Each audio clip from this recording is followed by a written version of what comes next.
நேர்மையானவன்லாம் வந்து பார்த்தீங்கன்னா, ரொம்ப நேரம் காலம்லாம் ஆயிருங்க. இப்ப வந்து டைம் ஆயிடுச்சுங்க. எங்களுக்கு 40 வயசு ஆச்சுங்க.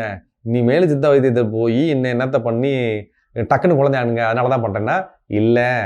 இயற்கையானது வந்து எளிமையானது. அதுல சந்தேகம் இல்ல. ஆனா எளிமையானது தான் வலிமையானது. அதையும் மறந்துடக்கூடாது. அதாவது நேர் வழி தான், நியாயமான வழி தான், இருக்கிறதுலே ஷார்ட்டான வழி. அப்படி புரிஞ்சுக்கணும்.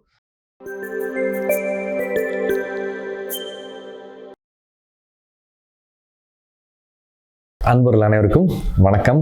இல்லறம் நல்லறம் சித்த மருத்துவத்தின் மூலமாக இல்லறத்தை நல்லறமாக்குவதற்கான எளிய வழி.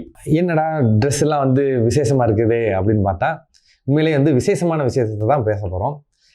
பொதுவாக வந்து வீட்டில் விசேஷமா அப்படின்னு கேட்டால் நம்ம நேரடியாக அர்த்தம் புரிஞ்சிக்க வேண்டியது குழந்தை ஆயிடுச்சா அப்படிங்கிறது தானே. அப்போ ட்ரெஸ்ஸும் விசேஷமாக தானே இருக்கணும். வீட்டில் விசேஷம் அப்படின்னு சொல்கிறதுல எவ்வளோ குதூகலம் இருக்குது. அதே மாதிரி யாராவது விசேஷமானு கேட்டு அதில் பதில் சொல்ல முடியாமல் இருக்கிறதுல வந்து எவ்வளோ சங்கடமும் இருக்குது. ஆமாங்க, இன்னைக்கு டாபிக் வந்து குழந்தையின்மையை பற்றி தான். ரொம்ப ரொம்ப ரொம்ப ரொம்ப முக்கியமான விஷயம் வந்து ரொம்ப ரொம்ப சமுதாய அளவுலேயும் சரி, பொருளாதார அடிப்படையிலும் சரி, ரொம்ப ஒரு சிக்கலை கொடுக்கக்கூடிய ஒரு அதிமுக்கியமான ஒரு டாபிக் தான் இது. இன்னைக்கு தேதியில் இன்ஃபர்டிலிட்டி சென்டர் அப்படின்னு சொல்லிட்டு எத்தனை வந்துருச்சு. அதுக்கு என்ன காரணம்? இதுக்கு முன்னாடிலாம் இருந்ததா? அது முக்கியமாக பார்த்தீங்கன்னா, பெண்களுக்கான குழந்தையின்மை அண்டு பெண்களுக்கான இன்ஃபர்டிலிட்டி சென்டர் வந்து பார்த்தீங்கன்னா ரொம்ப ரொம்ப அதிகமாக நம்ம கண்கூட பார்க்குறோம். ஒரு உண்மை என்னென்னா, 2 பக்கமே தாங்க இருக்குது. ஒரு ஆணுக்கு மட்டும் பிரச்சனை, அப்படி பெண்ணுக்கு மட்டும் பிரச்சனைலாம் ஒன்றும் இல்லை. பொதுவாக வந்து பார்த்தீங்கன்னா, ஆணுக்குன்னு தான் குறைய வந்துட்டு இருக்குது. ஆனால் அதை கண்டுக்காம தான் இருக்கிறோம் நம்ம. ஸோ இப்போ இந்த பிரித்து பார்க்குற பார்வையே ஃபஸ்ட்டு தப்பு. ஒரு குழந்தையின்மைன்னா எப்படின்னா, பாருங்க, ஒரு இந்த பக்கம் ஒரு சுவர் இருக்குது, இந்த பக்கம் ஒரு சுவர் இருக்குது. இதில் ஒரு ஆணி, இதில் ஒரு ஆணி அடிச்சாச்சு. இதில் கொடி கட்டி காய போடுறோம். சரிங்களா? துணி காய போடுறதுக்கான வழி. இப்போது அந்த பக்கத்து சுவரில் வந்து ஆணி சரியாக இல்லைன்னா பரவாயில்லையா? இந்த பக்கத்தில் ஆணி மட்டும் சரியாக இருந்தால் போதுமா? இந்த பக்கம் சுவரில் ஆணி இல்லாட்டி பரவாயில்லையா? அப்படி ஏதாவது ஒரு பக்கம் சரியில்லாம போச்சுன்னா 2 பக்கம் தானே பாதிக்கு. அவங்க சுவர் தான் சரியில்லை, இவங்க சுவர் தான் சரியில்லைன்னு சொல்கிறதுக்கு இல்லைங்க. மொத்தத்தில் வந்து 2 சுவருமே ஆணி அடிச்சிருந்து, அந்த 2 சுவருமே ஒரு கொடி கட்டியிருந்து, துணி காயப்பட்டால் தான் 2 பேருக்குமே பலன். சரிங்களா? இந்த பழி போடுறது வந்து மனோபாகம் நிச்சயமாக நல்லதில்லை. தனக்குள்ளே இல்லைனாலும் தன் சொந்தங்கள் இருக்காங்க இல்லைங்களா, வெளியிருந்து கேட்டு வாங்க, என்ன விசேஷம் இல்லையா, அது இல்லையா, இப்படி பண்ணியிருக்கலாம்லாம், அப்படி பண்ணியிருக்கலாம்லான்னு யாராவது கேட்டு வந்தாலும் இன்னொருத்தரை டிஃபெண்ட் பண்ணணும். இப்போ மனைவியை வந்து ஒரு கணவன் தற்காத்துக்கணும், கணவனை வந்து மனைவி தற்காத்துக்கணும் அப்படிங்கிறது தான் இங்கே முக்கியமான பாயிண்ட்டு. ரெண்டாவது, இந்த டோட்டலாக வந்து இங்கே என்ன கான்செப்டில் வந்து சித்த மருத்துவத்தில் குழந்தையின்மை வந்து இயங்குது அப்படின்னா, இயற்கை அப்படிங்கிற ஒரு வழிமுறை மட்டும்தான். இயற்கை வழிமுறைன்னு ஒன்று தான். இயற்கை வழிமுறைக்கு வந்து நிறைய வந்து புரிதல் இருக்குது. என்னன்னு கேட்டிங்கன்னா, நேர்மையானது. அதாவது குறுக்கொழிலெல்லாம் போகாமல் நேர்மையானது. உடனே என்ன நினச்சிப்போம், நேர்மையானதுலாம் வந்து பார்த்தீங்கன்னா, ரொம்ப நேரம் காலம்லாம் ஆயிருங்க. இப்போ வந்து டைம் ஆயிடுச்சுங்க, எங்களுக்கு 40 வயசு ஆச்சுங்க. இனிமேல் சித்த வைத்தியத்தை போய் என்னத்தை பண்ணி டக்குன்னு குழந்தை ஆணுங்க. அதனால தான் பண்ணுறேன்னா, இல்லை. இங்கே நேர்மறை அப்படிங்கிற நேர்வழின்றது என்னன்னு கேட்டிங்கன்னா, உண்மையிலே ஷார்ட்டானது. இந்த குறுக்கு வழின்றது தான் இங்கே சுற்றி சுற்றி சுற்றி போகுது. இது ஃபஸ்ட்டு புரிஞ்சுக்குங்க. இங்கே குறுக்கு வழி தான் நீளமானது. அதாவது நேர் வழி தான், நியாயமான வழி தான், இருக்கிறதுலே ஷார்ட்டான வழி. அப்படி புரிஞ்சுக்கணும். எப்பயுமே பார்த்தீங்கன்னா, நமக்கு பொதுவான கருது என்னென்னா, இயற்கையான வழி அப்படின்னா அது எளிமையாக இருக்குன்றது. அப்போ வந்து ரொம்ப லேட் ஆகணும் அப்படிலாம் இல்லை. இயற்கையானது வந்து எளிமையானது, அதில் சந்தேகம் இல்லை. ஆனால் எளிமையானது தான் வலிமையானது, அதையும் மறந்துடக்கூடாது. சரிங்களா? அதே மாதிரி பாருங்கள், ஒருத்தருக்கு பால் வேணும்னு வச்சுக்கோங்க. மாடை பற்றி கவலைப்பட மாட்டேன், மாட்டுக்கு தீவனம் கூட வைக்க மாட்டேன், ஆனால் எனக்கு பால் மட்டும் வரணும் அப்படிங்கிறது எப்படி இருக்குது? அதே மாதிரி எனக்கு நல்ல கனிவான கனிகள் கிடைக்கணும்னு ஆசைப்பட்றாங்க, ரைட்டு.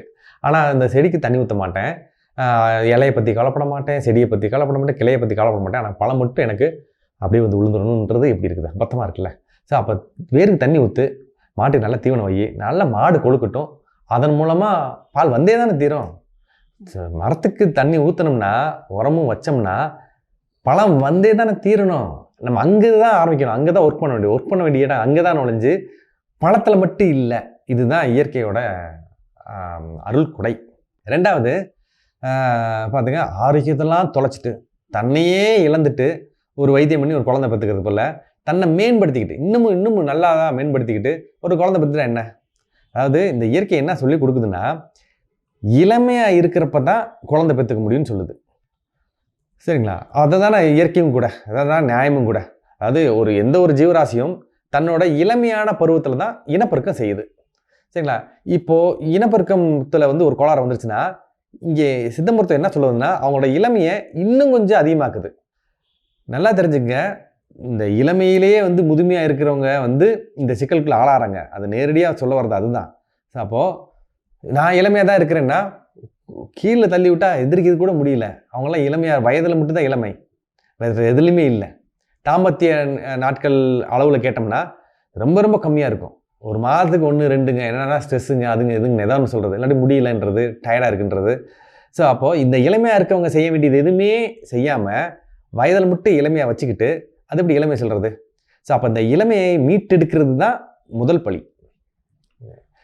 அப்படி பார்த்தோம்னா அவங்களோட தாம்பத்தியங்கள் கூடியிருக்கும், அவங்களுடைய உடல் ஆரோக்கியம் கூடியிருக்கும், அந்த உடம்பு ஃப்ளெக்சிபிலிட்டிலேருந்து எல்லாமே உடல் ரீதியான விஷயங்களும் மாறி இருக்கும். அப்படி மாறி அதோடு சேர்த்து ஒரு குழந்தையும் கிடைச்சா என்ன எப்படி இருக்கும்? அதுதான் இயற்கை வழி சொல்லித்தருது. சரிண்ணா? சரி, ஏதோ ஒரு வழி நான் தேடி போகிறேன் அப்படின்னு சொல்லி போனால் கூட எப்பயுமே ஒரு பொதுவான ஒரு வழி என்னன்னு கேட்டிங்கன்னா, ஒரு காஸ்ட்லியான ஒரு விஷயத்தை செய்யறதுக்கு முன்னாடி எளிதான ஒரு வழி தேடி பார்த்துட்டு அதில் முடியலன்னா போய்க்கலாம்ல. எடுத்தோன்னே ஏன் அவ்வளோ செலவுக்கு போகணும்? அதுதான் கொஞ்சம் அபத்தமாக இருக்குது. சரி, இங்கே எப்படி வழின்னு கேட்டிங்கன்னா, 2 பிரித்து பார்க்குறதே இல்லை. ஆண் பிரச்சனை, பெண் பிரச்சனை பிரித்து பார்க்குறதுல ஒன்றே தான். அதே மாதிரி பெண்ணுக்கு பார்த்தீங்கன்னா, அதில் டியூப் பிரச்சனையா, ஹார்மோன் பிரச்சனையா, யூட்ரஸ் பிரச்சனையா, ஓவரி பிரச்சனையா, அப்படி தனித்தனியாக பிரித்து பார்க்குறதுல எல்லாத்தையும் ஒன்றாவே தான் பார்க்குது.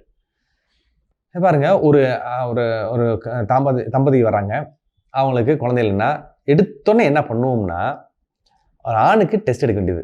ஒரு 500 ரூபாயில் வேலை முடிஞ்சு போயிடும். அந்த டெஸ்ட்டில் ஆகுமா ஆகாதான்னு தெளிவாக தெரிஞ்சிடும். ஒரு வேளை ஆகாது அப்படின்னு தெரிஞ்சதுன்னா அந்த பையனுக்கு மட்டும் ட்ரீட்மெண்ட் கொடுத்தா போதும். அந்த பெண்ணை கையே வைக்கக்கூடாது. சரிங்களா? அப்புறம் ஏங்க கையை வைக்கக்கூடாது அப்படின்னா, இவருங்க ஒரு பெண்ணுக்கு ஒரு பெரிய காம்ப்ளெக்ஸான ஒரு சிஸ்டம் அது. அது எந்த ஸ்கேன்லேயோ பிளட் டெஸ்ட்லேயோ மற்றதுலேயோ கண்டுபிடிக்கிறது பார்த்தீங்கன்னா, இதுதான் அறுதிட்டு சொல்கிறதுக்கு ரொம்ப ரொம்ப டஃப்பான ஒரு காரியம். சரிங்களா? எத்தனையோ வாட்டி பார்த்தீங்கன்னா ட்ரையல் அண்ட் எரரில் தான் போயிட்டுருக்குது. ஒன்று செஞ்சு பார்த்துட்டு இல்லைன்னொன்னே இன்னொன்றுக்கு போகிறது, இன்னும் முடியலன்னொன்னே அதுக்கப்புறம் இன்னொன்றுக்கு போகிறது. அதனால் உறுதியாக அந்த பொண்ணுக்கு பிரச்சனை இருக்குதா இல்லையான்னு கண்டுபிடிக்கிறதுக்கான வழி எதுன்னு கேட்டிங்கன்னா, அந்த ஆணை டெஸ்ட் பண்ணி பார்த்துறது தான். அந்த ஆணுக்கு சரியாக இருக்குதுன்னா நிச்சயமாக அந்த பொண்ணுக்கு பிரச்சனை இருக்குதுன்னு அர்த்தம். சரியா இல்லைன்னா பெண்ணுக்கு பிரச்சனை இருக்கலாம், ஆனால் ஃபஸ்ட்டு ஆணை சரி பண்ணுறதுக்கான வழி மட்டும் பார்த்தா போதும். ஏன்னா அது ரொம்ப ரொம்ப குறுகிய காலத்திலேயே அது சரி பண்ண முடியும். அப்படி குறுகிய காலத்திலே சரி பண்ண முடியும் அப்படின்னா அதை பண்ணி முடிச்சுட்டு அடுத்து ஆணுக்கு போயிடலாம். சரி, அப்புறம் பெண்ணுக்குன்னு பார்த்துட்டோம்னா டியூபல் பிரச்சனை, பிளாக் இருக்குது, பாலிசிஸ்டிக் ஓவரி இருக்குது, அதுக்கு என்னங்க வைத்தியம், இதுக்கு என்ன வைத்தியம், தனித்தனியாகவே பார்க்கணும். பீரியட்ஸ் சரியாக ஆகலை. ஃபஸ்ட்லாம் பார்த்தீங்கன்னா பெண்கள் பீரியட்ஸ் ஆகலைன்னு மட்டும்தான் அழுங்காமல் சொல்லுவாங்க. எதுக்குமானா பீரியட்ஸ் ஆனால் மட்டும் போதுங்கன்னு. அதன் மூலமாக பீரியட்ஸை சரியாகி அதன் மூலமாக எல்லாம் நடந்துரும்னு அவங்களோட நம்பிக்கை. பாருங்க, எல்லாம் சேர்ந்து ஒன்றே தான். அந்த பீரியட்ஸு சரியாகிறப்ப பார்த்தீங்கன்னா ஏதோ ஒரு காரணத்தினால தானே வந்திருக்கும். அதை சரி பண்ணுறது மூலமாக எல்லாமே சரியாயிரும். அப்புறம் குழந்தையால சரியாயிருமே. அது தனித்தனியாக பார்க்க வேண்டியதே இல்லை. ஸோ அப்போது ஏதாவது ஒரே ஒரு இடத்துல ஒரு தீவிரவாதி இருக்கான்னு வச்சுங்களேன், ஒரு துப்பாக்கி வச்சு ஒரே சுடு நெத்திலே சுட்டுடலாம். சரி, அந்த ஊரே தீவிரவாதியாக இருக்கான்னு வச்சுக்கலாம், என்ன பண்ணலாம்? மொத்தமாக ஒரு பாம்பு தூக்கி போட்டலாம்ல. அது மாதிரி தான் இது. இல்லை, இந்த பெண்ணுக்கு தனித்தனியாக பார்க்காம மொத்தமான ஒரு அப்ரோச் என்னன்னாக்கா, அதான் ஹோலிஸ்டிக் அப்ரோச்ன்றதே சித்த மருத்துவத்தோட தாற்பயமே பார்த்தீங்கன்னா ஹோலிஸ்டிக் அப்ரோச். மொத்தமாக எதையுமே ஏகமாக பார்க்கறது. அப்போ பார்த்தீங்கன்னா எல்லாமே சரியாயிடும். இந்த தேடி கண்டுபிடிக்க வேண்டிய வேலையே இல்லை. ஆராய்ச்சிக்காக வேண்டி என்ன இருக்குது ஏது இருக்குதுன்னு பார்க்கறது இயல்பு தான். ஆனால் அதே எப்படி தொங்கிட்டு இருக்க தேவையில்லைன்னு சொல்ல வரேன். அடுத்தது பார்த்தீங்கன்னா, இந்த அடிப்படையை விட்டுட்டு போய் இந்த குழந்தைக்காண்டி போகிறது இருக்கிறதுலே ஒரு அபத்தம். என்னன்னு சொல்கிறீங்க இல்லைங்க? ஃபஸ்ட்டு இந்த குழந்தை இல்லைன்னு வந்தோடனே பார்த்தீங்கன்னா, அவன் மொத்தம் இந்த வாழ்க்கையே இந்த குழந்தைக்காண்டி குழந்தை பெறுறதுக்கு தான் நடந்துட்டு இருக்குதுன்ற மாதிரி ஒரு பிம்பத்துக்குள்ளே தள்ளிடுவாங்க இந்த சமுதாயம். அதனால் பார்த்தீங்கன்னா, என்ன இருக்கட்டுங்க, குழந்தை இல்லை ஏது இருக்கட்டுங்க, எங்களுக்கெல்லாம் எதுக்குங்க வெளியில் வரதில்லை, ஒரு சமுதாயத்துக்கு நிகழ்ச்சிகள் போகிறதில்ல, எதுன்னா என்ன இருக்கட்டுங்க, எங்களுக்கு குழந்தை இல்லைங்க அப்படின்னு ஒரு தாழ் மனப்பால் போட்டு அமுக்கி வச்சுருவாங்க. நீ பாருங்க, எதுக்காக வேண்டி ஒரு ஹனிமூனு மற்ற இதுக்கெலாம் பார்த்தீங்கன்னா ஒரு வெளியில் அனுப்புறது? ஏன் ஊர்லேயே வச்சா ஆகாதா? ஒரு ஏசி ரூம் இருந்தால் போதாதா? அவங்க ஒரு இந்த இந்த இந்த இருக்கிற பிடிமானங்கள்லாம் விட்டுட்டு தனியாக போய் ஒரு சந்தோஷமான ஒரு நிலையில் சேர்ந்திருந்தா அதன் மூலமாக இன்னும் நல்ல ஆரோக்கியமான குழந்தை பிறகுன்ற ஒரு நம்பிக்கையில் தானே அது உண்மை தானேங்க. அப்படி இருக்கிறப்ப இன்னும் சிக்கலுக்குள்ள மனச்சிக்கலுக்குள்ளே போயிட்டே இருந்தோம்னா எப்படி குழந்தை பிறக்கும்? நம்மளே அதுக்கு ஒரு இடைஞ்சலாக இருக்காமா இல்லையா? சுற்றி இருக்கவங்களும் இதை புரிஞ்சுக்கணும். நம்ம போட்டு ப்ரெஷர் கொடுக்குறோன்றதை புரிஞ்சுக்கணும். நல்லா படிக்கிற பையனை படிச்சிட்டியாடான்னு கேட்டுகிட்டே இருந்தோம்னா அவன் என்னத்துக்கு தான் ஆவான். அதில் வேறு ஏன் படிக்கலன்னு கேட்டோம்னா இப்படி படித்தா என்னன்னு சொன்னால் அவன் என்ன தான் பண்ணான். ஸோ அது ஒருபோதும் செய்யக்கூடாது தயவுசெய்து.